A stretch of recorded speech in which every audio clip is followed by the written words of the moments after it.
Okay, it is 8 o'clock, and we are just about all set to get things started. So, welcome back, everyone. This is our fourth reading from Wuthering Heights. We left off last time after Catherine had met her end.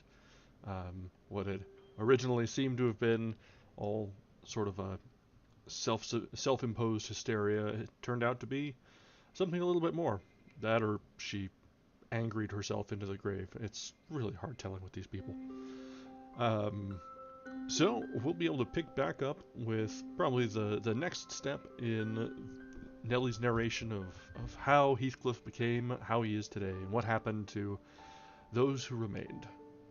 So let's go ahead and kick things right off because, as I mentioned, not feeling super great today. So we'll get in what reading we can. I've already dosed up, so when the NyQuil really hits me, that's about as far as we're going to make it. So we're going to take some time. I've got my tea here. We should be able to at least power through for a little bit and get through a few chapters before we think the struggles of the evening are too much. So let's resume tonight with chapter 17. That Friday made the last of our fine days for a month. In the evening the weather broke. The wind shifted from south to northeast and brought rain first, and then sleet and snow.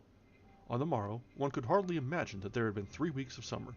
The primroses and crocuses were hidden under wintry drifts. The larks were silent, the young leaves of the early trees smitten and blackened. And dreary, and chill, and dismal that morrow did creep over. My master kept his room. I took possession of the lonely parlor, converting it into a nursery, and there I was, sitting with the moaning doll of a child laid on my knee, rocking it to and fro, and watching, meanwhile, the still driving flakes build up to the uncurtained window. When the door opened, and some person entered, out of breath and laughing. My anger was greater than my astonishment for a minute. I supposed it one of the maids, and I cried, "Have done! How dare you show your giddiness here? What would Mr. Linton say if he heard you?" "Excuse me," answered a familiar voice, "but I know Edgar is in bed, and I cannot stop myself." With that, the speaker came forward to the fire, panting, and holding her hand to her side. "I have run the whole way from Wuthering Heights," she continued, after a pause, "except where I've flown. I couldn't count the number of falls I've had. Oh, I'm aching all over. Don't be alarmed. There shall be an explanation as soon as I can give it. Only just have the goodness to step out and order the carriage to take me on to Gimmerton, and tell a servant to seek up a few clothes in my wardrobe." The intruder was Mrs. Heathcliff. She certainly seemed in no laughing predicament. Her hair streamed on her shoulders, dripping with snow and water. She was dressed in the girlish dress she commonly wore, befitting her age more than her position. A low frock with short sleeves, and nothing on either head or neck. The frock was of light silk, and clung to her with wet, and her feet were protected merely by thin slippers. Add to this a deep cut under one ear, which only the cold prevented from bleeding profusely, a white face scratched and bruised, and a frame hardly able to support itself through fatigue, and you may fancy my first fright was not much allayed when I had leisure to examine her. "My dear young lady," I exclaimed, "I'll stir nowhere and hear nothing till you have removed every article of your clothes and put on dry things, and certainly you shall not go to Gimmerton tonight, so it is needless to order the carriage." "Certainly I shall," she said, "walking or riding, yet I've no objection to dress myself decently. And, see how it flows down my neck now? The fire does make it smart." She insisted on my fulfilling her directions, before she would let me touch her, and not till after the coachman had been instructed to get ready, and a maid set to pack up some necessary attire, did I obtain her consent for binding the wound and helping to change her garments. "Now, Ellen," she said, when my task was finished, and she was seated in an easy chair on the hearth, with a cup of tea before her, "you sit down opposite me, and put poor Catherine's baby away. I don't like to see it. You mustn't think I care little for Catherine, because I behaved so foolishly on entering. I've cried, too, bitterly, yes, more than anyone else has reason to cry. We parted unreconciled, you remember. I shan't forgive myself. But, for all that, I was not going to sympathize with him, the brute beast. Oh, give me the poker. This is the last thing of his I have about me." She slipped the gold ring from her third finger and threw it on the floor. "I'll smash it," she continued, striking it with childish spite, "and then I'll burn it." And then she took and dropped the misused article among the coals. "There, he shall buy another, if he gets me back again. He'd be capable of coming to seek me, to tease Edgar. I dare not say, lest that notion should possess his wicked head. And besides, Edgar has not been kind, has he? And I won't come suing for his assistance. Nor will I bring him into more trouble. Necessity compelled me to seek shelter here, though. If I had not learned he was out of the way, I'd have halted at the kitchen, washed my face, warmed myself, and got you to bring what I wanted, and departed again to anywhere out of the reach of of that incarnate goblin. He was in such a fury. If he had caught me, it's a pity Earnshaw is not his match in strength. I wouldn't have run till I'd seen him all but demolished, had Hindley been able to do it." "Well, don't talk so fast, miss," I interrupted. "You'll disorder the handkerchief I have tied round your face, and make the cut bleed again. Drink your tea, and take breath. And give over laughing. Laughter is sadly out of place under this roof, and in your condition."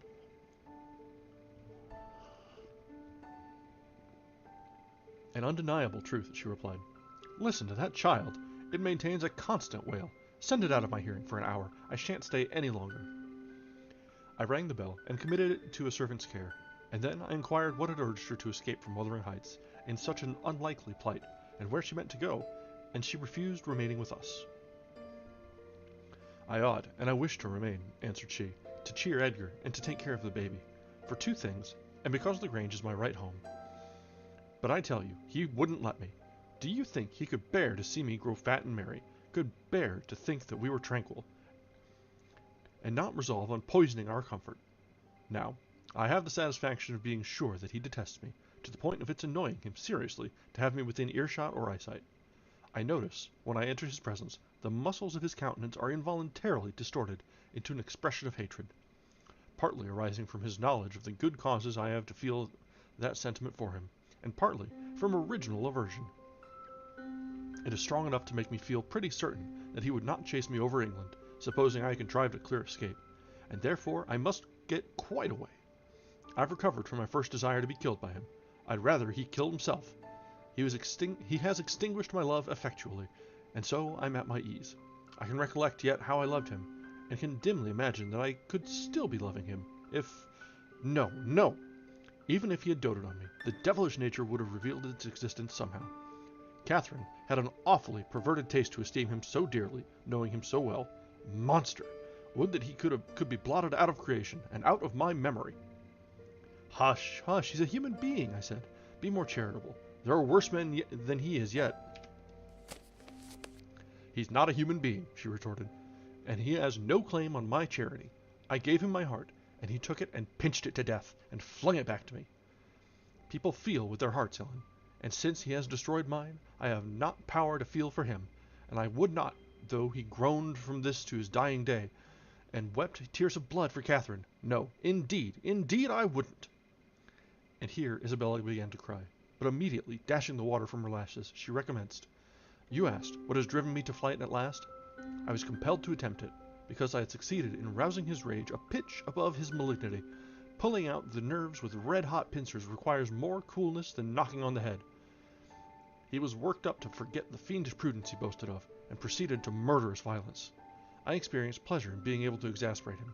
The sense of pleasure woke my instinct of self-preservation, so I fairly broke free, and if ever I come into his hands again, he is welcome to a signal revenge. Yesterday, you know, Mr. Earnshaw should have been at the funeral. He kept himself sober for the purpose, tolerably sober, not going to bed mad at 6 o'clock and getting up drunk at 12. Consequently, he rose, in suicidal low spirits, as fit for the church as for a dance, and, instead, he sat down by the fire and swallowed gin or brandy by tumblerfuls. Heathcliff, I shudder to name him, has been a stranger in the house from the last Sunday till today. Whether the angels have fed him or his kin beneath, I cannot tell. But he has not eaten a meal with us for nearly a week. He has just come home at dawn and gone upstairs to his chamber, locking himself in, as if anybody dreamt of coveting his company. There he has continued, praying like a Methodist, only the deity he implored is senseless dust and ashes, and God, when addressed, was curiously confounded with his own black father. After concluding these precious orisons, and they lasted generally till he grew hoarse and his voice was strangled in his throat, he would be off again, always straight down to the Grange. I wonder Edgar did not send for a constable and give him into custody. For me, grieved as I was about Catherine. It was impossible to avoid regarding this season of deliverance from degrading oppression as a holiday. I recovered spirits sufficient to hear Joseph's eternal lectures without weeping, and to move up and down the house less with the foot of a frightened thief than formerly.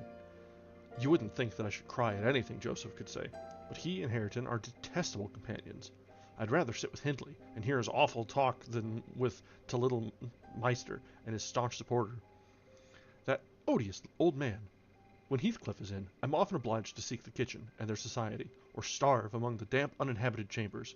When he is not, as was the case this week, I establish a table and chair at one corner of the house fire, and never mind how Mr. Earnshaw may occupy himself, and he does not interfere with my arrangements.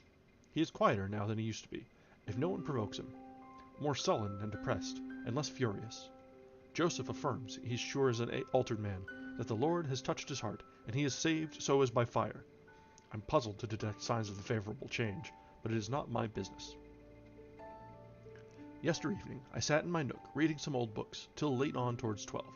It seemed so dismal to go upstairs, with the wild snow blowing outside, and my thoughts continually reverting to the kirkyard and the new-made grave. I dared hardly lift my eyes from the page before me. That melancholy scene so instantly usurped its place. Hindley sat opposite, his head leant on his hand, perhaps meditating on some subject. He had ceased drinking at a point below irrationality, and had neither stirred nor spoken during 2 or 3 hours. There was no sound through the house but the moaning wind, which shook the windows every now and then, the faint crackling of the coals, and the click of my snuffers as I removed at intervals the long wick of the candle. Hareton and Joseph were probably fast asleep in bed. It was very, very sad, and while I read, I sighed, for it seemed as if all joy had vanished from the world, never to be restored.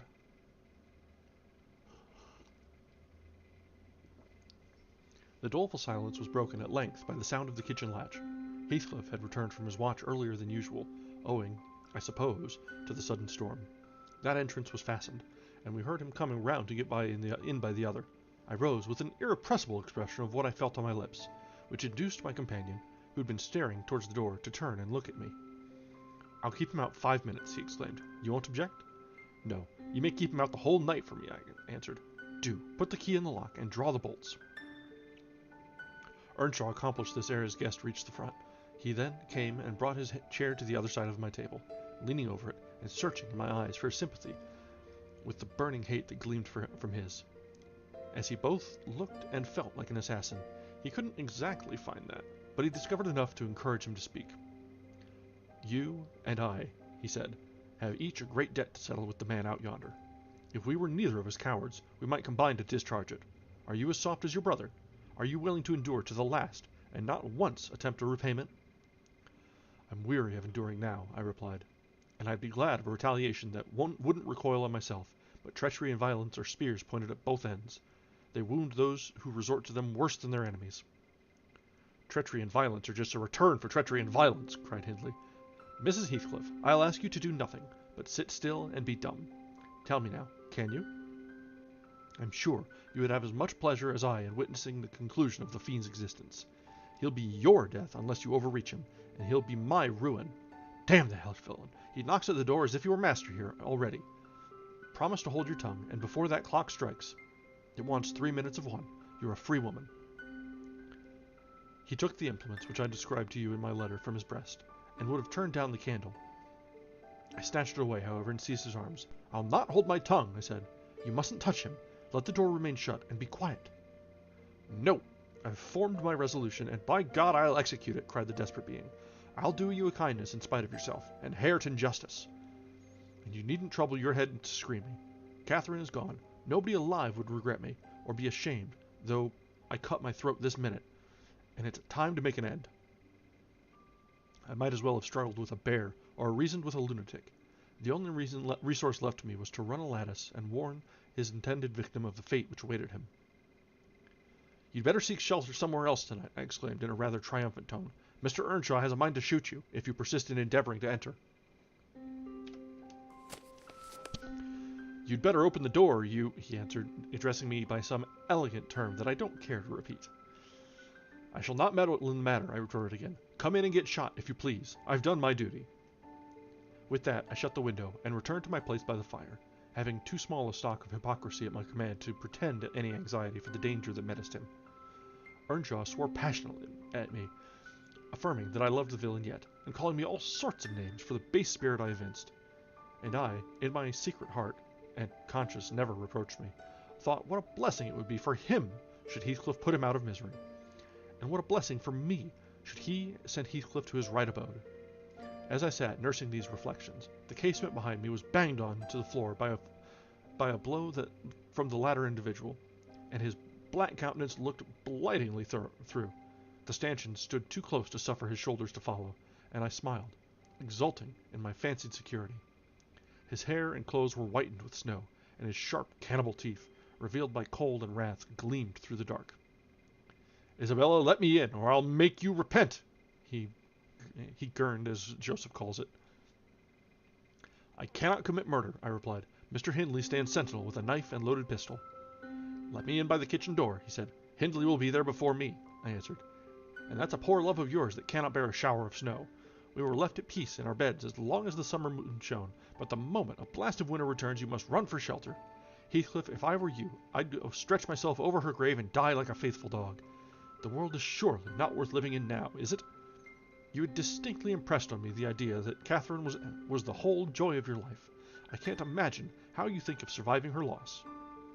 "He's there, is he?" exclaimed my companion, rushing to the gap. "If I can get my arm out, I can hit him." "I'm afraid, Ellen, you'll set me down as really wicked, but you don't know all, so don't judge.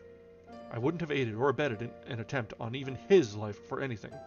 Wish that he were dead I must, and, therefore, I was fearfully disappointed, and unnerved by terror for the consequences of my taunting speech, when he flung himself on Earnshaw's weapon and wrenched it from his grasp.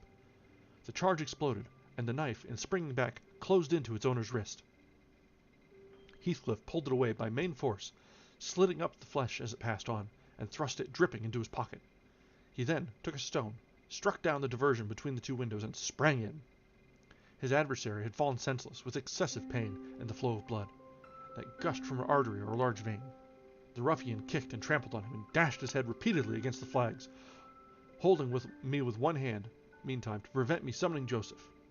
He exerted preterhuman self-denial in abstaining from finishing him completely, but getting out of breath, he finally desisted, and dragged the apparently inanimate body onto the settle. There, he tore off the sleeve of Earnshaw's coat, and bound up the wound with brutal roughness, spitting and cursing during the operation as energetically as he had kicked before. Being at liberty, I lost no time in seeking the old servant, who, having gathered by degrees the purport of my hasty tale, hurried below, gasping as he descended the steps two at once. "What is there to do now? What is there to do now?" "There's this to do," thundered Heathcliff, "that your master's mad, and should he last another month, I'll have him to an asylum. And how the devil did you come to fasten me out, you toothless hound? Don't stand muttering and mumbling there. Come, I'm not going to nurse him. Wash that stuff away. And mind the sparks of your candle. It's more than half brandy." "And so you've been murthering on him," exclaimed Joseph, lifting his hands and eyes sore. "If ever I see soit like this, may the Lord—" Heathcliff gave him a push onto his knees in the middle of the blood and flung a towel to him. But instead of proceeding to dry it up, he joined his hands and began a prayer, which excited my laughter from its odd phraseology. I was in the condition of mind to be shocked at nothing. In fact, I was as reckless as some malefactors show themselves at the foot of the gallows. "Oh, I forgot you," said the tyrant. "You shall do that. Down with you. And you conspire with him against me, do you, viper? There, that is work fit for you." He shook me till my teeth rattled, and pitched me beside Joseph, who steadily concluded his supplications and then rose, vowing we would set off for the Grange directly. Mr. Linton was a magistrate, and though he had 50 wives dead, he should inquire into this. He was so obstinate in his resolution that Heathcliff deemed it expedient to compel from my lips a recapitulation of what had taken place, standing over me, heaving with malevolence, as I reluctantly delivered the account in answer to his questions. It required a great deal of labor to satisfy the old man that Heathcliff was not the aggressor, especially with my hardly wrung replies. However, Mr. Earnshaw soon convinced him that he was alive still. Joseph hastened to administer a dose of spirits, and by their succor his master presently regained motion and consciousness.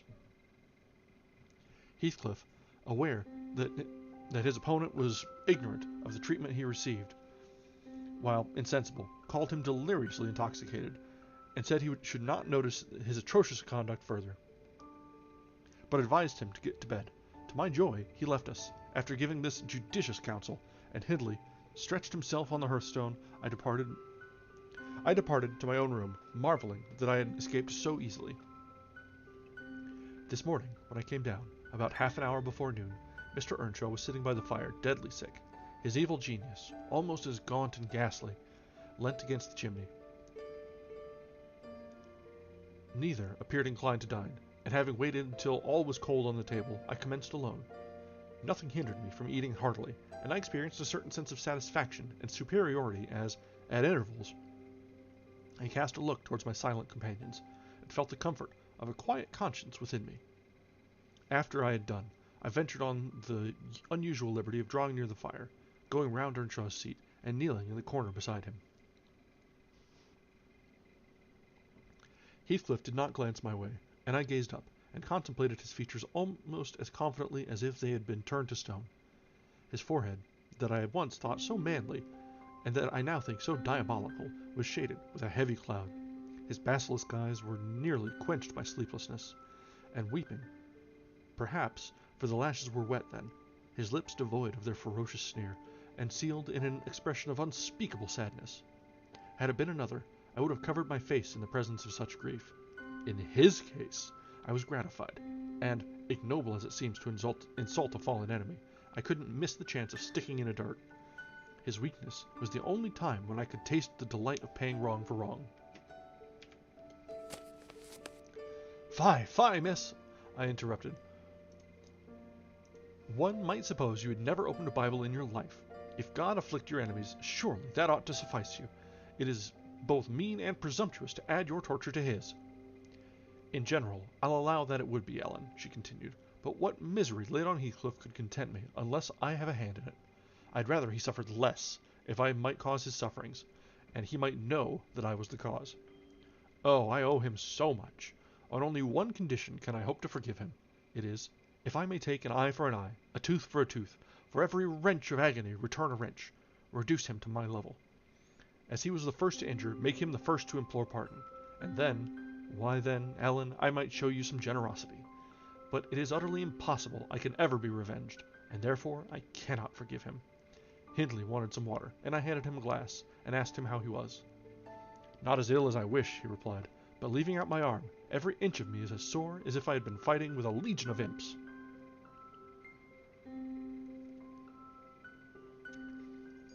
Yes, no wonder, was my next remark. Catherine used to boast that she stood between you and bodily harm. She meant that certain persons would not hurt you for fear of offending her. It's well people don't really rise from their grave, or last night she might have witnessed a repulsive scene. Are you not bruised, and cut over your chest and shoulders? I can't say, he answered. But what do you mean? Did he dare to strike me when I was down? He trampled on and kicked you and dashed you on the ground, I whispered, and his mouth watered to tear you with his teeth, because he's only half man. Not so much, and the rest fiend. Mr. Earnshaw looked up, like me, to the countenance of our mutual foe, who, absorbed in his anguish, seemed insensible to anything around him.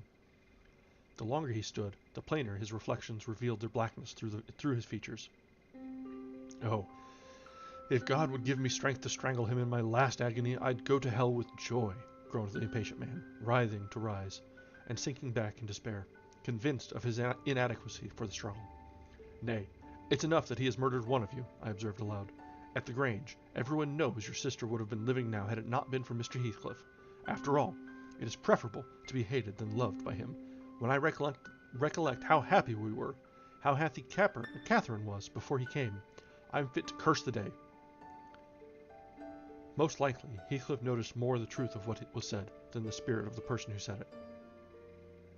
His attention was roused, I saw, for his eyes rained down tears among the ashes, and he drew his breath in suffocating sighs. I stared full at him and laughed scornfully. The clouded windows of hell flashed a moment towards me. The fiend, which usually looked out, however, was so dimmed and drowned that I did not fear to hazard another sound of derision. Get up and be gone out of my sight, said the mourner. I guessed he uttered those words, at least, though his voice was hardly intelligible. I beg your pardon, I replied, but I loved Catherine too, and her brother requires attendance, which, for her sake, I shall supply. Now that she's dead, I see her in Hindley. Hindley has exactly her eyes. If you had not tried to gouge them out, and made them black and red, and her— Get up, wretched idiot, before I stamp you to death, he cried, making a movement that caused me to make one also. But then, I continued, holding myself ready to flee, if poor Catherine had trusted you, and assumed the ridiculous, contemptible, degrading title of Mrs. Heathcliff, she would soon have presented a similar picture. She wouldn't have borne your abominable behavior quietly. Her detestation and disgust must have found a voice. The back of the settle in Earnshaw's person interposed between me and him. So instead of endeavoring to reach me, he snatched a dinner knife from the table and flung it at my head. It struck beneath my ear and stopped the sentence I was uttering. But pulling it out, I sprang to the door and delivered another, which, I hope, went a little deeper than this missile. The last glimpse I caught of him was a furious rush on his part, checked by the embrace of his host, and both fell locked together on the hearth. In my flight through the kitchen, I bid Joseph speed to his master. I knocked over Hareton, who was hanging a litter of puppies from a chair back in the doorway, and, blessed as a soul escaped from purgatory, I bounded, leaped, and flew down the steep road. Then, quitting its windings, shot direct across the moor, rolling over banks and wading through the marshes, precipitating myself, in fact, towards the beacon light of the Grange. And far rather would I be condemned to a perpetual dwelling in the infernal regions again, even for one night abide beneath the roof of Wuthering Heights again. Isabella ceased speaking, and took a drink of tea. Then she rose, bidding me put on her bonnet, and a great shawl I had brought. And turning a deaf ear to my entreaties for her to remain another hour, she stepped onto a chair, kissed Edgar's and Catherine's portraits, bestowed a similar salute on me, and descended to the carriage, accompanied by Fanny, who yelped wild with joy at recovering her mistress. She was driven away, never to revisit this neighborhood, but a regular correspondence was established between her and my master when things were more settled. I believe her new abode was in the south, near London. There she had a son born a few months subsequent to her escape. He was christened Linton, and, from the first, she reported him to be an ailing, peevish creature.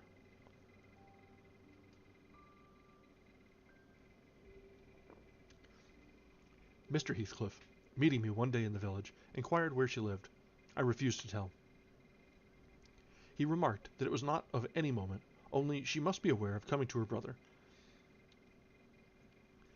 She should not be with him. If he had to keep her himself, though I would give no information, he discovered, through some of the other servants, both her place of residence and the existence of the child. Still, he didn't molest her, for which forbearance she might thank his aversion, I suppose. He often asked about the infant, when he saw me, and on hearing its name, smiled grimly, and observed, "They wish me to hate it too, do they?" "I don't think they wish you to know anything about it," I answered. "But I'll have it," he said, "when I want it. They may reckon on that." Fortunately, its mother died before the time arrived, some 13 years after the disease of Catherine, when Linton was 12, or a little more. On the day succeeding Isabella's unexpected visit, I had no opportunity of speaking to my master. He shunned conversation, and was fit for discussing nothing. When I could get him to listen, I saw it pleased him that his sister had left her husband, whom he had horrored with an intensity which the mildness of his nature would scarcely seem to allow. So deep and sensitive was his aversion that he refrained from going anywhere where he was likely to see or hear Heathcliff. Grief, and that together transformed him into a complete hermit. He threw up his office of magistrate, ceased even to attend church, avoided the village on all occasions, and spent a life of entire seclusion within the limits of his park and grounds, only varied by solitary rambles on the moors, and visits to the grave of his wife, mostly at evening, or early morning, before other wanderers were abroad. But he was too good to be thoroughly unhappy long. He didn't pray for Catherine's soul to haunt him. Time brought resignation, and a melancholy sweeter than common joy. He recalled her memory with ardent, tender love, and hopeful aspiring to the better world, where he doubted not she was gone. And he had earthly consolation and affections also. For a few days, I said, he seemed regardless of the puny successor to the departed. That coldness melted as fast as snow in April, and ere the tiny thing could stammer a word or totter a step, it wielded a despot scepter in his heart.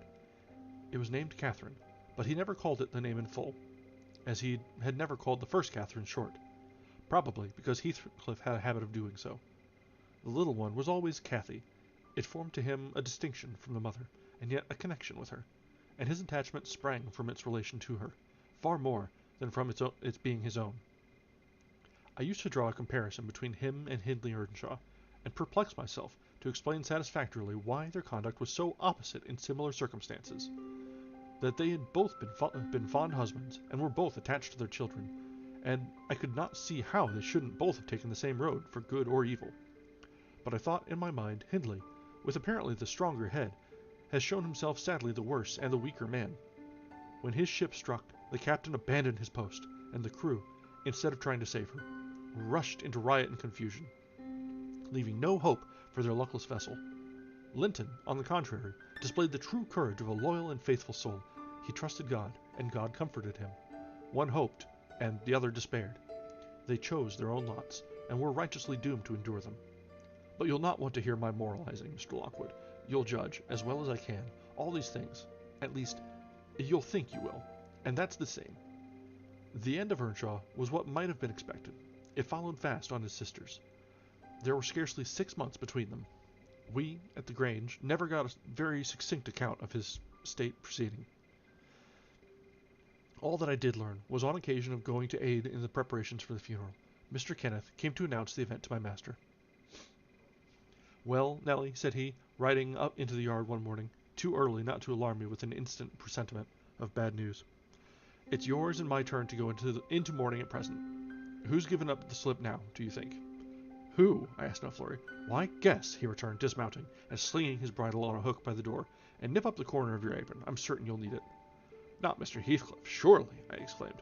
"What? Would you have tears for him?" said the doctor. "No. Heathcliff's a tough young fellow. He looks blooming today. I've just seen him. He's rapidly regaining flesh since he lost his better half." "Who is it then, Mr. Kenneth?" I repeated impatiently. "Hindley Earnshaw, your old friend Hindley," he replied. "And my wicked gossip, though he's been too wild for me this long while. There, I said we should draw water, but cheer up. He died true to his character, drunk as a lord. Poor lad. I'm sorry, too. One can't help missing an old companion. Though he had the worst tricks with him that ever man imagined, and has done me many a rascally turn. He's barely 27, it seems. That's your own age. Who would have thought you were born in 1 year?" I confess this blow was greater to me than the shock of Mrs. Linton's death. Ancient associations lingered round my heart. I sat down in the porch and wept as for a blood relation, desiring Mr. Kenneth to get another servant to introduce him to the master. I could not hinder myself from pondering on the question. Had he had fair play, whatever I did, that idea would bother me. It was so tiresomely pertinacious that I resolved on requesting leave to go to Wuthering Heights, and assist in the last duties to the dead. Mr. Linton was extremely reluctant to consent, but I pleaded eloquently for the friendless condition in which he lay, and I said my old master and foster brother had a claim on my services as strong as his own. Besides, I reminded him that the child Hareton was his wife's nephew, and in the absence of nearer kin, he ought to act as its guardian, and he ought to and must inquire how the property was left, and look over the concerns of his brother-in-law. He was unfit for attending to such matters then, but he bid me speak to his lawyer, and at length permitted me to go. His lawyer had been Earnshaw's also. I called at the village, and asked him to accompany me. He shook his head, and advised that Heathcliff should be left alone, affirming, if the truth were known, Hareton would be found little else than a beggar. "His father died in debt," he said. "The whole property is mortgaged, and the sole chance for the natural heir to allow him an opportunity of creating some interest is the creditor's heart, that he may be inclined to deal leniently towards him." When I reached the Heights, I explained that I had come to see everything carried on decently, and Joseph, who appeared in sufficient distress, expressed satisfaction at my presence. Mr. Heathcliff said he did not perceive that I was wanted, but I might stay and order the arrangements for the funeral if I chose. "Correctly," he remarked. "That fool's body should be buried at the crossroads, without ceremony of any kind. I happened to leave him 10 minutes yesterday afternoon, and in that interval he fastened 2 doors of the house against me, and he has spent the night drinking himself to death deliberately. We broke in this morning, for we heard him snorting like a horse, and there he was, laid over the settle. Flaying and scalping would not have wakened him. I sent for Kenneth, and he came, but not till the beast had changed into carrion. It was both dead and cold and stark, and so, you'll allow it, was useless making more stir about him."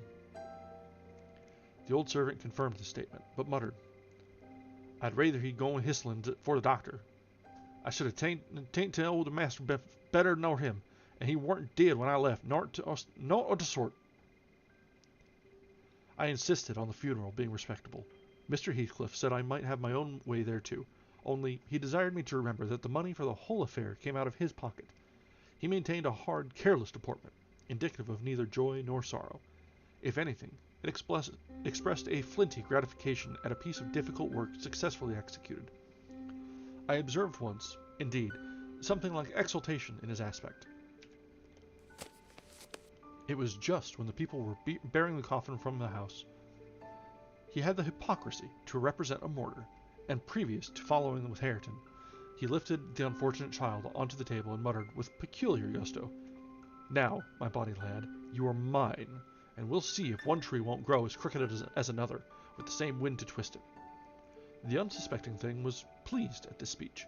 He played with Heathcliff's whiskers and stroked his cheek, but I divined its meaning, and observed tartly, "That boy must go back with me to Thrushcross Grange, sir. There is nothing in the world less yours than he is."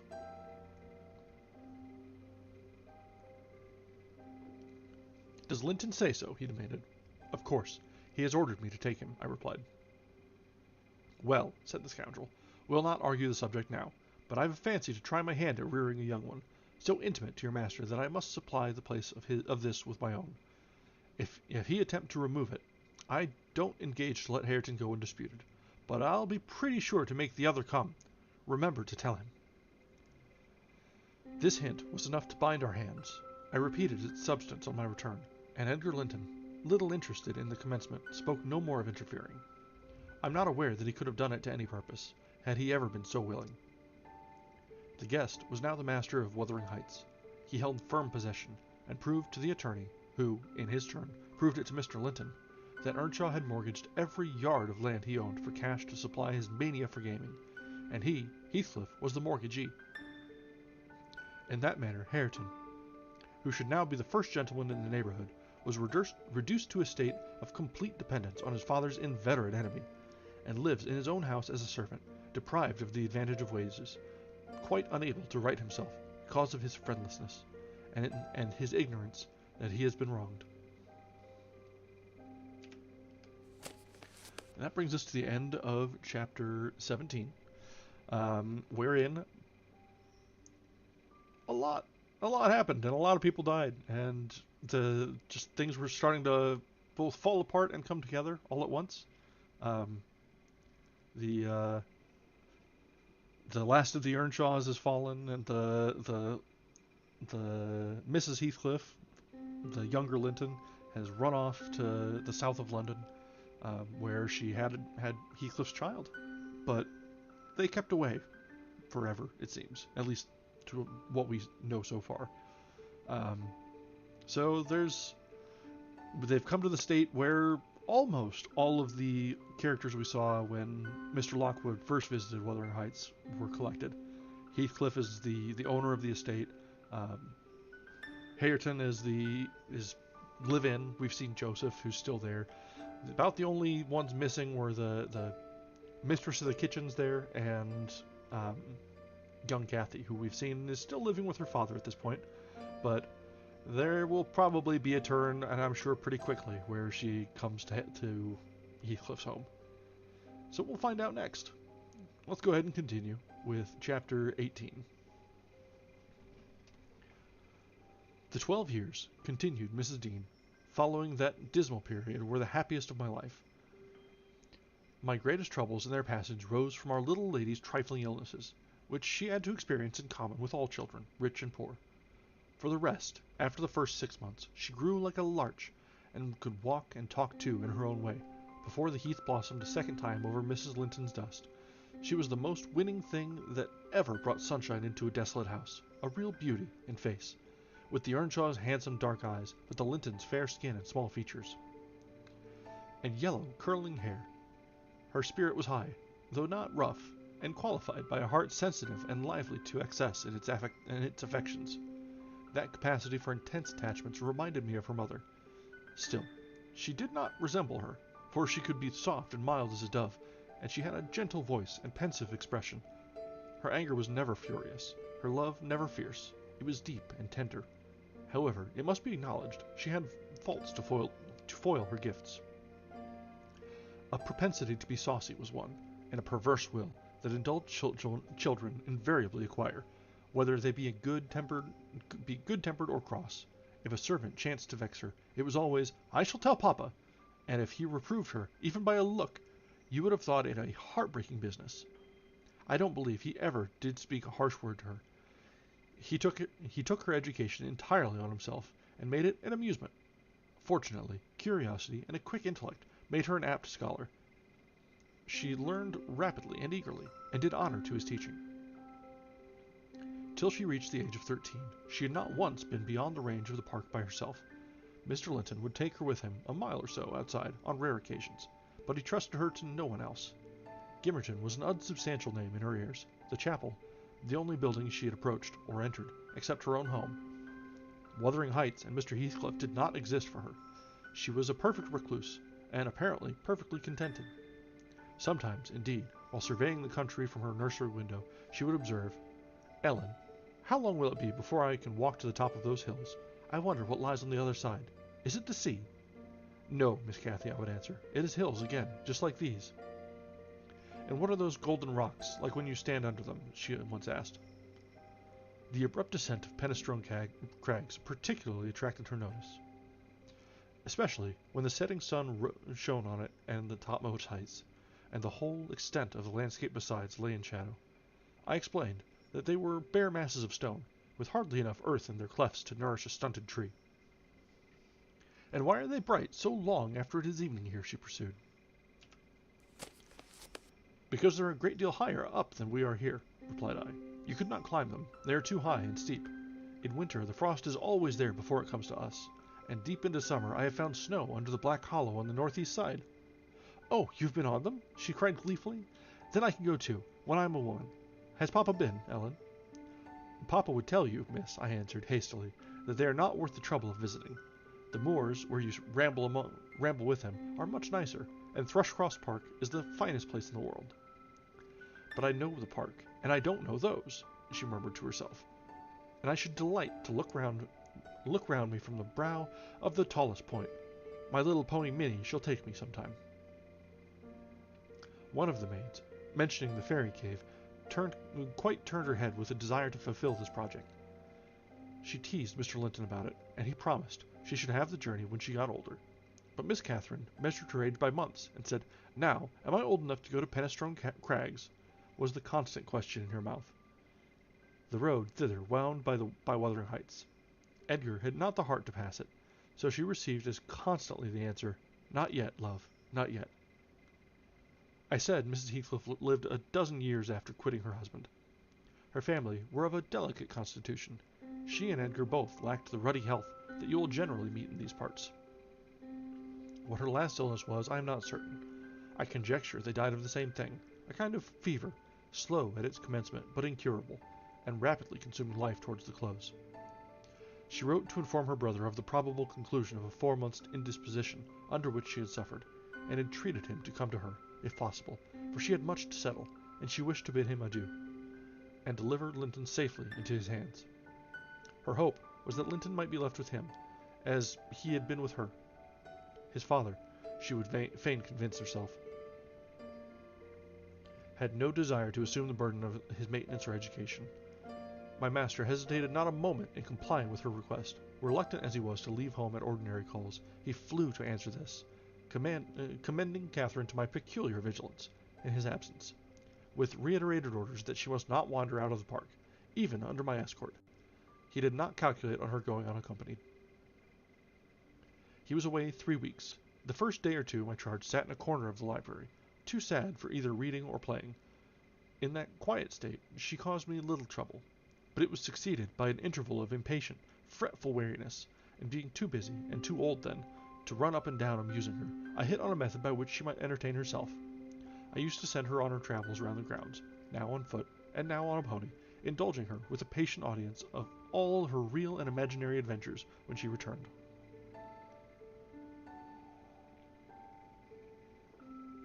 Summer shone in full prime, and she took such a taste for the solitary rambling that she often contrived to remain out from breakfast till tea, and then the evenings were spent in recounting her fanciful tales. I did not fear her breaking bounds, because the gates were generally locked, and I thought she would scarcely venture forth alone, if they had stood wide open. Unluckily, my confidence proved misplaced. Catherine came to me one morning at 8 o'clock and said she was that day an Arabian merchant, going to cross the desert with his caravan, and I must give her plenty of provision for herself and beasts, a horse and 3 camels, personated by a large hound and a couple of pointers. I got together a good store of dainties, and slung them in a basket on one side of the saddle, and she sprang up as gay as a fairy, sheltered by her wide-brimmed hat and gauze veil from the July sun, and trotted off with a merry laugh, mocking my cautious counsel to avoid galloping, and came back early. The naughty thing never made her appearance at tea.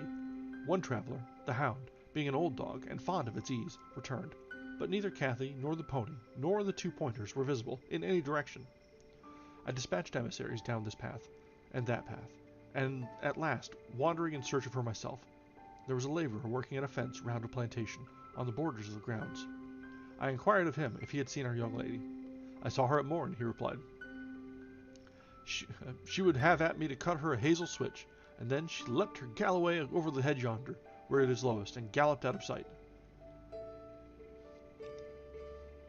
You may guess how I felt at hearing this news. It struck me directly. She must have started for Penistone Crags.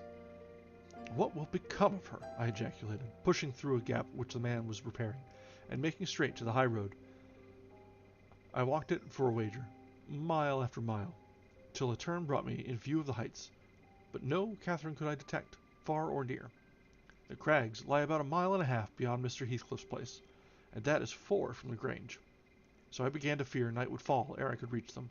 And what if she should have slipped in clambering among them, I reflected, and been killed, or broken some of her bones? My suspense was truly painful, and, at first, it gave me a delightful relief to observe, in hurrying by the farmhouse, Charlie, the fiercest of the pointers, lying under a window, with a swelled head and bleeding ear. I opened the wicket and ran to the door, knocking vehemently for admittance. A woman whom I knew, and who formerly lived at Gimmerton, answered. She had been servant there since the death of Mr. Earnshaw.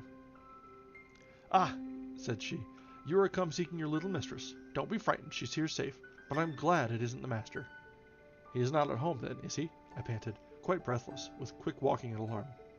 "No, no," she replied. "Both he and Joseph are off, and I think they won't return this hour or more. Step in and rest you a bit." I entered, and beheld my stray lamb seated on the hearth, rocking herself in a little chair that had been her mother's when a child.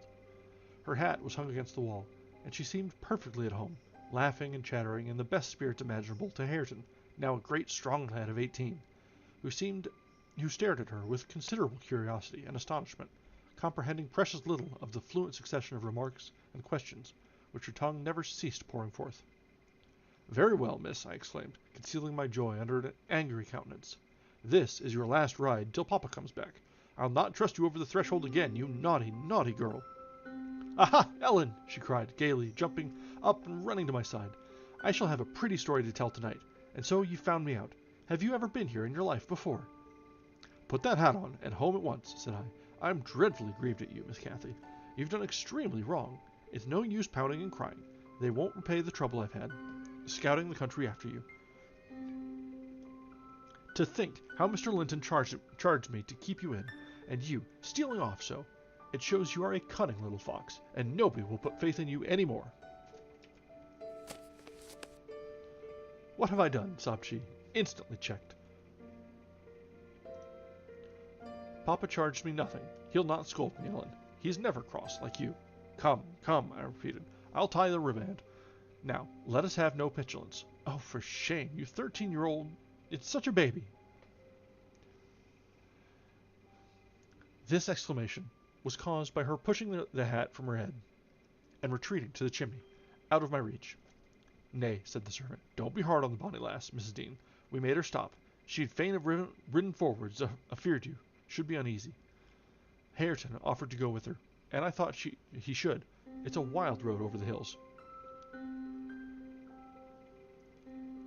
Hareton, during the discussion, stood with his hands in his pockets, too awkward to speak, though he looked as if he did not relish my intrusion. "How long am I to wait?" I continued, disregarding the woman's interference. "It will be dark in 10 minutes. Where is the pony, Miss Cathy? And where is Phoenix? I shall leave you unless you be quick, so please yourself." "The pony is in the yard," she replied, "and Phoenix is shut in there. He's bitten, and so is Charlie. I was going to tell you all about it, but you are in a bad temper, and don't deserve to hear." I picked up her hat, and approached to reinstate it, but perceiving that the people of the house took her part, she commenced capering around the room, and on my giving chase, ran like a mouse over and under and behind the furniture, rendering it ridiculous for me to pursue. Hareton and the woman laughed, and she joined them, and waxed more impertinent still, till I cried in great irritation, "Well, Miss Cathy, if you were aware whose house this is, you'd be glad enough to get out." "It's your father's, isn't it?" said she, turning toward Hareton. "Nay," he replied, looking down, and blushing bashfully. He could not stand a steady gaze from her eyes, though they were just his own. "Whose, then? Your master's?" she asked. He colored deeper, with a different feeling, muttered an oath, and turned away. "Who is his master?" continued the tiresome girl, appealing to me. "He talked about our house and our folk. I thought he had been the owner's son, and he never said miss. He should have done, shouldn't he, if he's a servant? Hareton grew black as a thundercloud at this childish speech. I silently shook my questioner, and at last succeeded in equipping her for departure.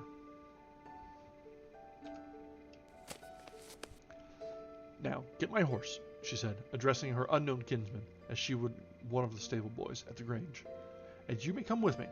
I want to see where the goblin hunter rises in the marsh, and to hear about the farishes, as you call them. But make haste. What's the matter? Get my horse, I say. I'll see thee damned before I be thy servant, growled the lad. You'll see me what? Asked Catherine in surprise. Damned, thou saucy witch, he replied. There, Miss Cathy. You see, you have got into pretty company, I interposed. Nice words to be used to a young lady. Pray, don't begin to dispute with him. Come, let us seek for Minnie ourselves, and be gone. But Ellen, cried she, staring fixed in astonishment, how dare he speak so to me? Mustn't he be made to do as I ask him? You wicked creature, I shall tell Papa what you said. Now then. Hareton did not appear to feel this threat, so the tears sprang into her eyes with indignation. You bring the pony, she exclaimed, turning to the woman, and let my dog free this instant.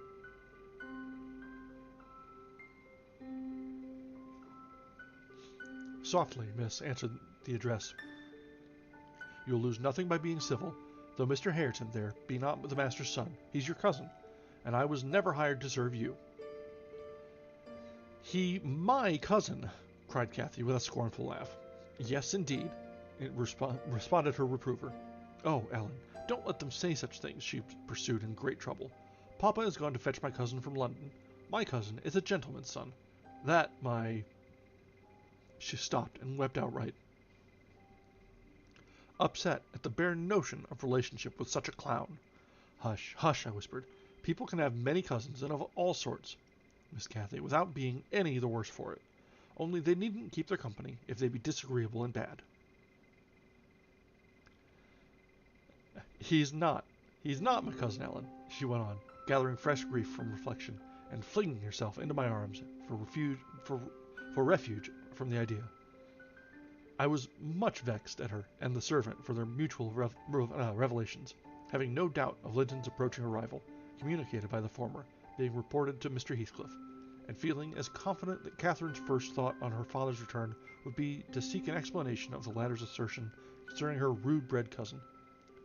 Hareton, recovering from his disgust at being taken for a servant, seemed moved by her distress, and, having fetched the pony round to the door, he took, to propitiate her, a fine crooked-legged terrier, whelped from the kennel, and putting it into her hand, bid her whist. For he meant not, pausing in her lamentations. She surveyed him with a glance of awe and horror, then burst forth anew. I could scarcely refrain from smiling at this antipathy to the poor fellow, who was a well-made athletic youth, good-looking in features, stout and healthy, but attired in garments befitting his daily occupations of working on the farm and lounging among the moors after rabbits and game. Still, I thought I could detect in his physiognomy a mind owning better qualities than his father ever possessed.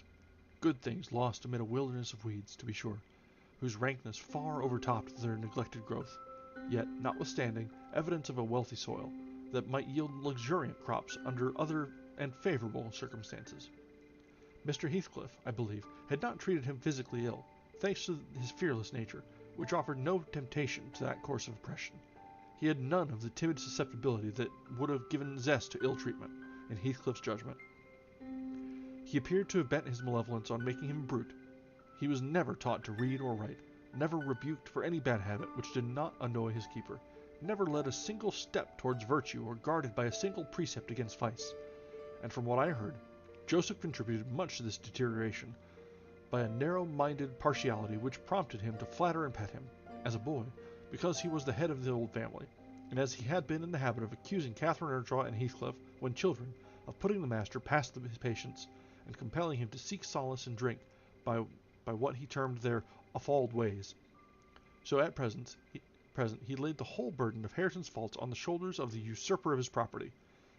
If the lad swore, he wouldn't correct him, nor however culpably he behaved. It gave Joseph satisfaction, apparently, to watch him go the worst lengths.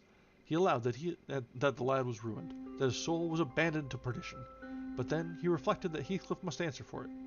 Hareton's blood would be required at his hands, and there lay immense consolation in that thought. Joseph had instilled into him a pride of name and of his lineage, and he would, had he dared, have fostered hate between him and the present owner of the Heights, but his dread of that owner amounted to superstition, and he confined his feelings regarding him to muttered innuendos and private communications. I didn't pretend to be intimately acquainted with the mode of living customary in those days at Wuthering Heights. I only speak from hearsay, for I saw little. The villagers affirmed Mr. Heathcliff was near, and a cruel, hard landlord to his tenants. But the house, inside, had regained its ancient aspect of comfort under female management, and the scenes of riot common in Hindley's time were not now enacted within its walls. The master was too gloomy to seek companionship with any people, good or bad, and he is yet. This, however, is not making progress with my story. Miss Cathy rejected the peace offering of the terrier and demanded her own dogs, Charlie and Phoenix. They came, limping, hanging their heads, and set out for home, sadly out of sorts, every one of us. I could not wring from my little lady how she had spent the day, except that, as I supposed, the goal of her pilgrimage was Penistone Crags, and she arrived without adventure to the gate of the farmhouse, when Hareton happened to issue forth, attended by some canine followers, who attacked her train. They had a smart battle before their owners could separate them that formed an introduction. Catherine told Hareton who she was, and where she was going, and asked him to show her the way. Finally, beguiling him to accompany her, he opened the mysteries of the fairy cave and 20 other queer places. But, being in disgrace, I was not favored with a description of the interesting objects she saw. I could gather, however, that her guide had been a favorite till she hurt his feelings by addressing him as a servant, and Heathcliff's housekeeper hurt hers by calling him her cousin. Then, the language he had held to her rankled in her heart. She who was always love and darling and queen and angel with everybody at the Grange, to be insulted so shockingly by a stranger! She did not comprehend it, and hard work I had to obtain a promise that she would not lay the grievance before her father. I explained how he objected to the whole household at the Heights, and how sorry he would be to find she had been there. But I insisted most on the fact that if she revealed my negligence of his orders, he would perhaps be so angry that I should have to leave, and Cathy couldn't bear that prospect. She pledged her word, and kept it for my sake. After all, she was a sweet little girl. And that brings us to the end of chapter 18.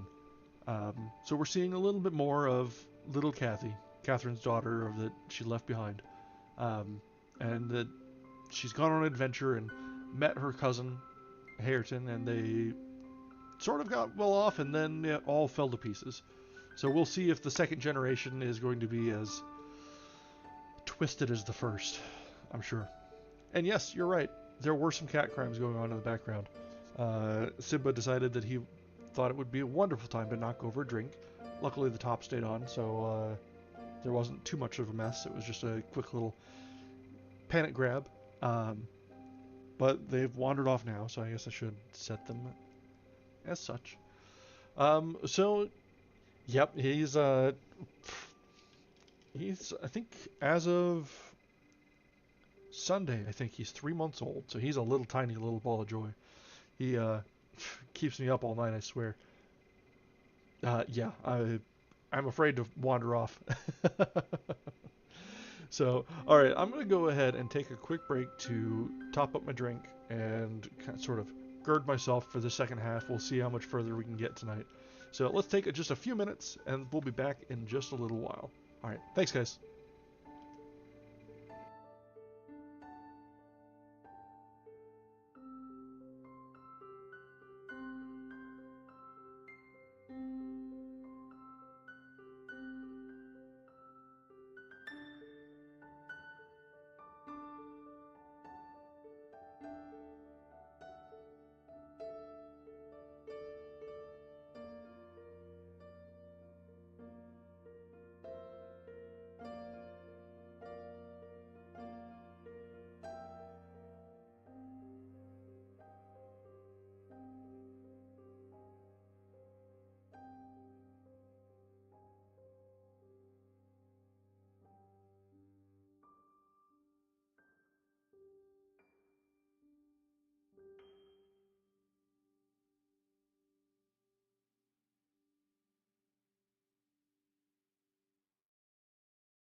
Okay,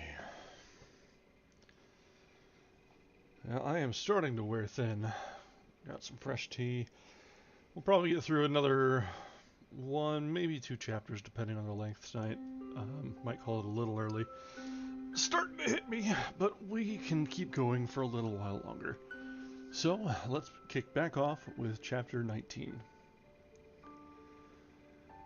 A letter, edged with black, announced the day of my master's return. Isabella was dead, and he wrote to bid me get mourning for his daughter, and arrange a room, and other accommodations for his youthful nephew.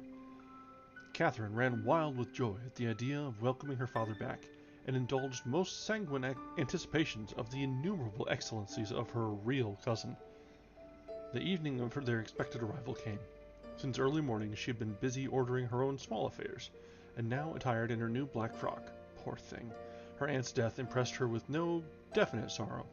She obliged me, by constant worrying, to walk with her down the grounds to meet them. Linton is just 6 months younger than I am, she chattered, as we strolled leisurely over the swells and hollows of mossy turf, under shadow of the trees. How delightful it will be to have him for a playfellow. Aunt Isabella sent Papa a beautiful lock of his hair. It was lighter than mine, more flaxen, and quite as fine. I have it carefully preserved in a little glass box, and I have often thought what a pleasure it would be to see its owner. Oh, I am happy! And Papa, dear, dear Papa, come, Ellen, let us run. Come, run! She ran and returned and ran again, many times before my sober footsteps reached the gate, and then she seated herself on the grassy bank beside the path and tried to wait patiently. But that was impossible. She couldn't be still a minute. How long they are! She exclaimed. Ah, I see some dust on the road. They are coming. No. When will they be here? May we not go a little way? Half a mile, Ellen. Only just half a mile. Do say yes, to that clump of birches at the turn. I refused staunchly. At length, her suspense was ended. The traveling carriage rolled in sight. Miss Cathy shrieked and stretched out her arms as soon as she caught her father's face looking from the window. He descended, nearly as eager as herself, and a considerable interval elapsed ere they had brought thought to spare for any but themselves. While they exchanged caresses, I took a peep in to see after Linton. He was asleep in a corner, wrapped in a warm, fur-lined cloak, as if it had been winter. A pale, delicate, effeminate boy, who might have been taken for my master's younger brother, so strong was the resemblance. But there was a sickly peevishness in his aspect that Edgar Linton never had. The latter saw me looking, and having shaken hands, advised me to close the door and leave him undisturbed, for the journey had fatigued him. Cathy would fain have taken one glance, but her father told her to come, and they walked together up the park, while I hastened before to prepare the servants. Now, darling, said Mr. Linton, addressing his daughter, as they halted at the bottom of the front steps, your cousin is not so strong or so merry as you are, and he has lost his mother, remember, a very short time since. Therefore, don't expect him to play and run about with you directly, and don't harass him too much by talking. Let him be quiet this evening, at least, will you? Yes, yes, Papa, answered Catherine, but I do want to see him, and he hasn't once looked out. The carriage stopped, and the sleeper, being roused, was lifted to the ground by his uncle. This is your cousin, Cathy, Linton, he said, putting their little hands together. She's fond of you already, and mind you don't grieve her by crying tonight. Try to be cheerful now. The travelling is at an end, and you have nothing to do but rest and amuse yourself as you please. Let me go to bed, then, answered the boy, shrinking from Catherine's salute, and he put his fingers to his eyes to remove incipient tears. Come, there's a good child, I whispered, leading him in. You'll make her weep too. See how sorry she is for you. I do not know whether it was sorrow for him, but his cousin put on as sad countenance as himself, and returned to her father. All three entered, and mounted to the library, where tea was laid neatly. I proceeded to remove Linton's cap and mantle, and placed him on a chair by the table, but he was no sooner seated than he began to cry afresh. My master inquired what was the matter. I can't sit on a chair, sobbed the boy. Go to the sofa, then, and Ellen shall bring you some tea, answered his uncle patiently. He had been greatly tried during the journey, I felt convinced, by his fretful ailing charge. Linton slowly trailed himself off and lay down. Cathy carried a footstool and her cup to his side. At first she sat silent, but that could not last. She had resolved to make a pet of her little cousin, and she would have him be. And she commenced stroking his curls, and kissing his cheek, and offering him tea in her saucer, like a baby. This pleased him, for he was not much better. He dried his eyes, and lightened into a faint smile. "Oh, he'll do very well," said the master to me, after watching them a minute. "Very well. If we can keep him, Ellen. The company of a child of his own age will instill new spirit into him soon, and by wishing for strength, he'll gain it." Aye, if we can keep him, I mused to myself, and sore misgivings came over me that there was a slight hope of that. And then, I thought, how ever will that weakling live at Wuthering Heights? Between his father and Hareton, what playmates and instructors they'll be! Our doubts were presently decided, even earlier than I expected. I had just taken the children upstairs, after tea was finished, and seen Linton sleep. He would not suffer me to leave him till that was the case. I had come down, and was standing by the table in the hall, lighting a bedroom candle for Mr. Edgar, when a maid stepped out of the kitchen and informed me that Mr. Heathcliff's servant Joseph was at the door, and wished to speak with the master. "I shall ask him what he wants first," I said, in considerable trepidation. "A very unlikely hour to be troubling people, and the instant they have returned from a long journey. I don't think the master can see him." Joseph had advanced through the kitchen as I uttered these words, and now presented himself in the hall. He was donned in his Sunday garments, with his most sanctimonious and sourest face, and holding his hat in one hand, and his stick in the other, and he proceeded to clean his shoes on the mat. "Good evening, Joseph," I said coldly. "What business brings you here tonight?" "It's Maister Linton I once spake to," he answered, waving me disdainfully aside. "Mr. Linton is going to bed. Unless you have something particular to say, I'm sure he won't hear it now," I continued. "You had better sit down in there, and entrust your message to me." "Which is his round?" pursued the fellow, surveying the range of closed doors. I perceived he was bent on refusing my mediation, so very reluctantly I went up to the library and announced the unseasonable visitor, advising that he should be dismissed till next day. Mr. Linton had no time to empower me to do so, for Joseph mounted close at my heels, and, pushing into the apartment, planted himself at the far side of the table, with his two fists clapped on the back of his stick, and began in an elevated tone, as if anticipating opposition. "Heathcliff has sent me for his lad, and I mustn't go back without him." Edgar Linton was silent a minute. An expression of exceeding sorrow overcast his features. He would have pitied the child on his own account, but, recalling Isabella's hopes and fears, and anxious wishes for her son, and her commendations of him to his care, he grieved bitterly at the prospect of yielding him up, and searched in his heart how it might be avoided. No plan offered itself. The very exhibition of any desire to keep him would have rendered the claimant more peremptory. There was nothing left but to resign him. However, he was not going to rouse him from his sleep. "Tell Mr. Heathcliff," he answered calmly, "that his son shall come to Wuthering Heights tomorrow. He is in bed and too tired to go the distance now. You may well tell him that the mother of Linton desired him to remain under my guardianship, and, at present, his health is very precarious." "Noa," said Joseph, giving him a thud with his prop on the floor, and assuming an authoritative air. "Noa, that means naught. Heathcliff makes no account o' the mother, nor ye norther. But he'll hev his lad, and I mun take him so now ye know." "You shall not tonight," answered Linton decisively. "Walk downstairs at once, and repeat to your master what I have said. Ellen, show him down. Go." And, aiding the indignant elder with a lift by the arm, he rid the room of him and closed the door. "Varra well," shouted Joseph, as he slowly drew off. "Tomorrow, he's come his helm, and thrust him out, if ye dare." That brings us to the end of chapter 19. That was a short one, where we're finally introduced to Linton the Younger, and there seemed to have been a small glimmer of hope that he might be able to be raised properly by some semblance of a loving family. That lasted all of a few hours until Heathcliff decided to press his rights as father for the first time. So, We'll see. The next one looks to be also pretty short, so we should probably be able to get through it, and then we'll make a judgment call at that point. So we'll continue with chapter 20. To obviate the danger of this threat being fulfilled, Mr. Linton commissioned me to take the boy home early on Catherine's pony, and, said he, as we shall now have no influence over his destiny, good or bad, you must say nothing of where he has gone to my daughter.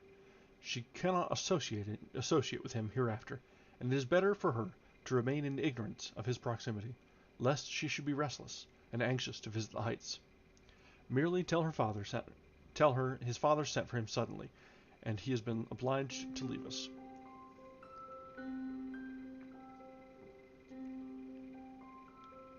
Linton was very reluctant to be roused from his bed at 5 o'clock, and astonished to be informed that he must prepare for further traveling.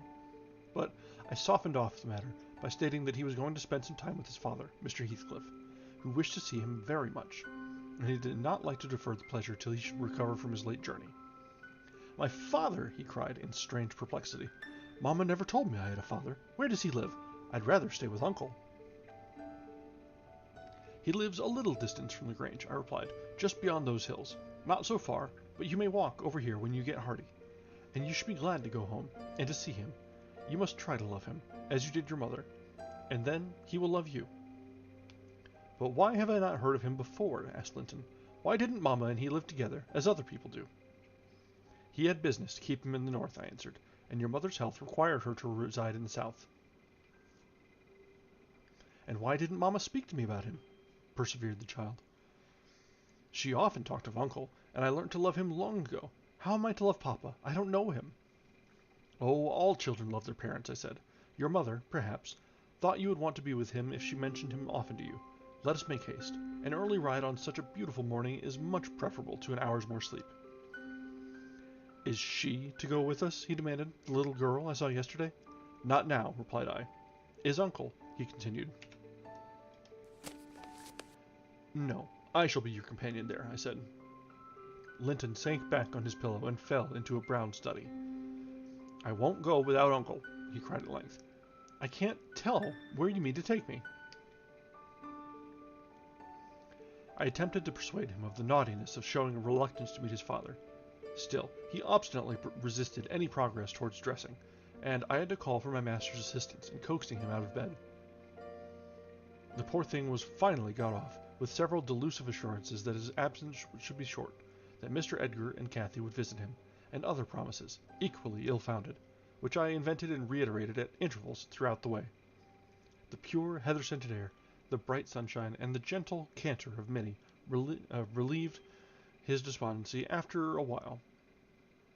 He began to put questions concerning his new home and its inhabitants with greater interest and liveliness.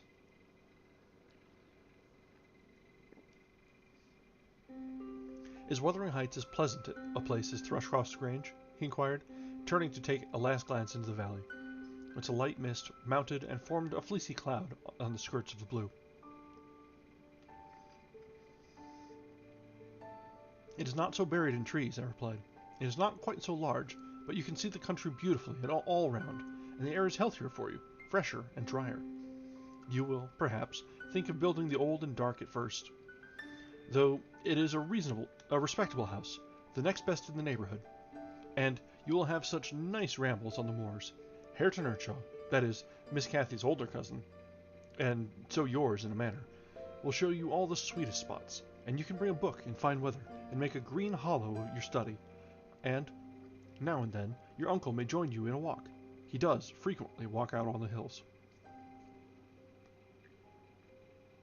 And what is my father like? He asked. Is he as young and handsome as Uncle? He's as young, said I, but he has black hair and eyes, and looks sterner, and he is taller and bigger altogether. He'll not seem to you so gentle and kind at first, perhaps, because it is not his way. Still, mind you, be frank and cordial with him, and naturally he'll be fonder of you than any uncle, for you are his own. Black hair and eyes, mused Linton. I can't fancy him. Then I am not like him, am I? Not much, I answered. Not a morsel, I thought, surveying with regret the white complexion and slim frame of my companion, and his large, languid eyes, his mother's eyes, save that, unless a morbid touchiness kindled them a moment, They had not a vestige of her sparkling spirit. How strange that he should never come to see Mamma and me, he murmured. Has he ever seen me? If he has, I must have been a baby. I remember not a single thing about him. Why, Master Linton, said I, 300 miles is a great distance, and 10 years seem very different in length to a grown-up person compared with what they do to you. It is probable Mr. Heathcliff proposed going from summer to summer, but never found a convenient opportunity.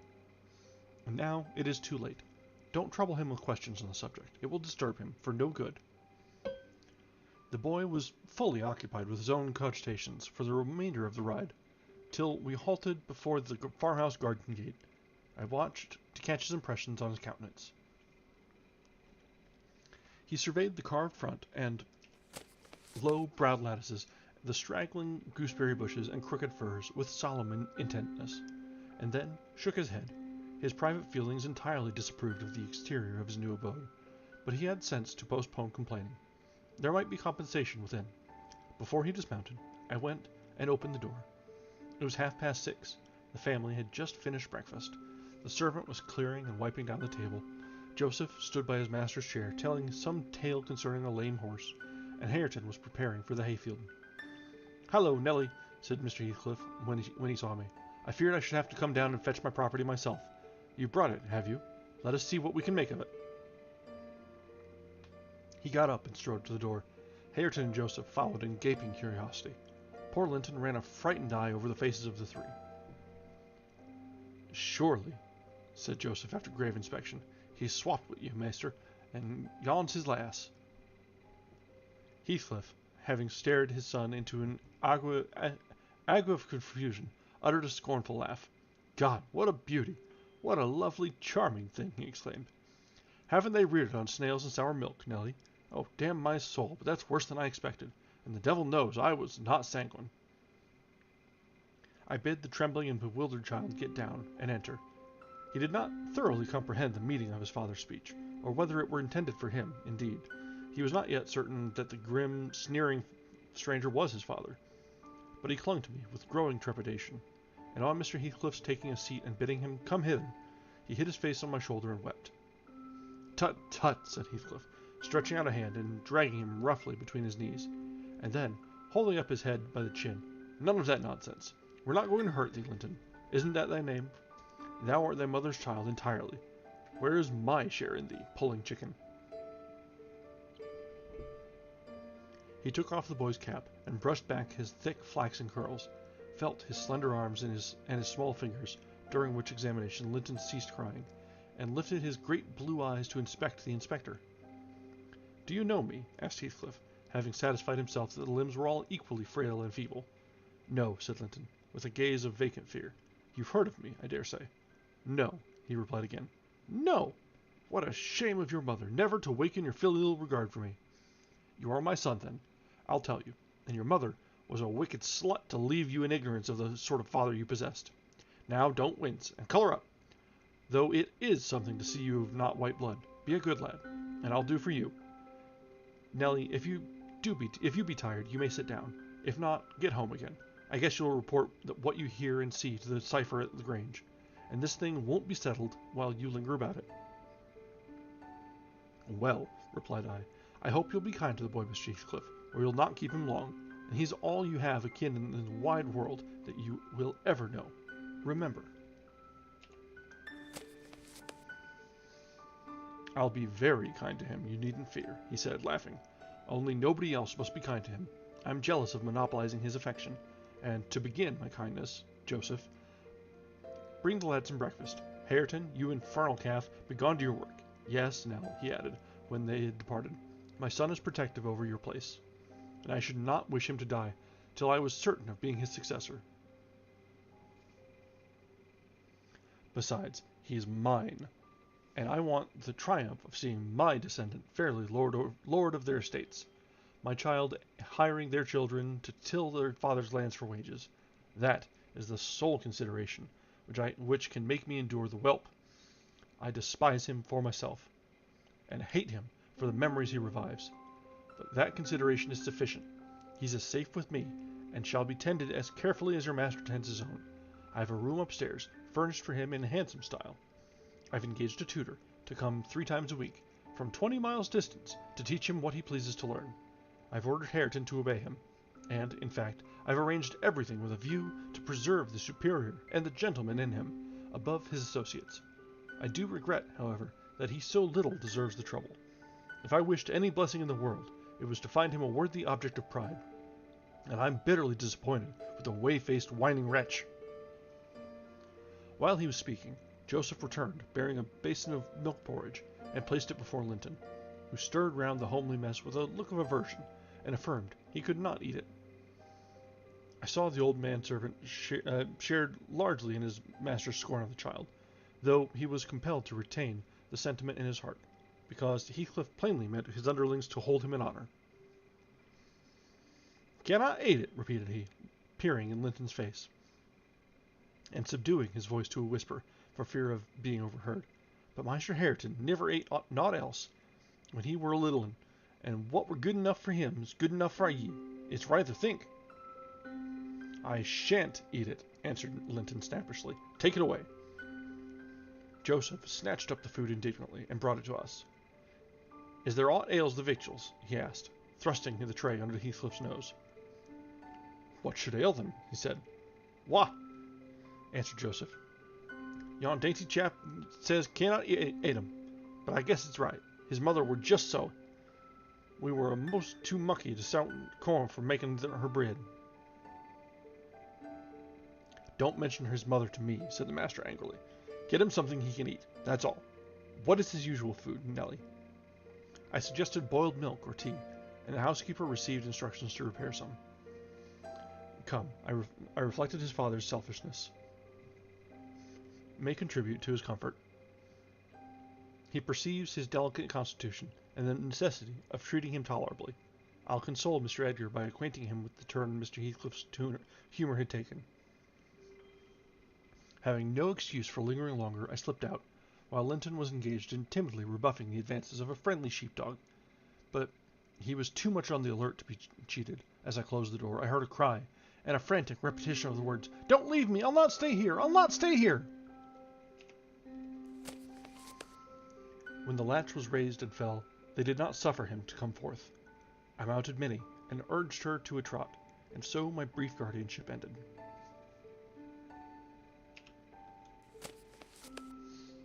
And that brings us to the end of chapter 22. It's sort of a sour note on that one, with little Linton being brought over to Heathcliff, and Heathcliff being all the father that we would have expected. In front of the boy, saying that he hated him, and is only raising him so that he can see him inherit the other house. That is stone cold. Ay. Alright, well, the next chapter is looking to be a little bit longer. And yeah, we definitely didn't expect anything better. But it still stings, doesn't it? Well, alright, as I was getting on, the next one is looking a little bit longer, and the NyQuil is definitely starting to hit me. I'm starting to stumble a little bit more than I would usually be comfortable with. So I think we're going to go ahead and call it a little bit of an early night tonight. Ooh, that is... I'm sorry, Akamos? That's not generally the way things you'd like. But yes, we're going to call it a little early. I'm going to crash out. Should hopefully have this all past me by the weekend. So we'll be back to our normal time on Saturday. Or not Saturday, Friday.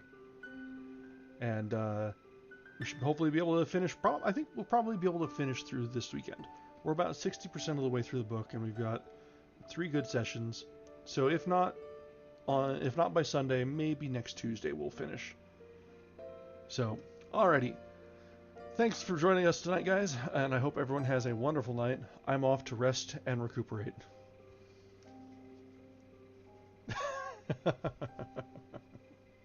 Alright. Thanks, guys. Have a great night.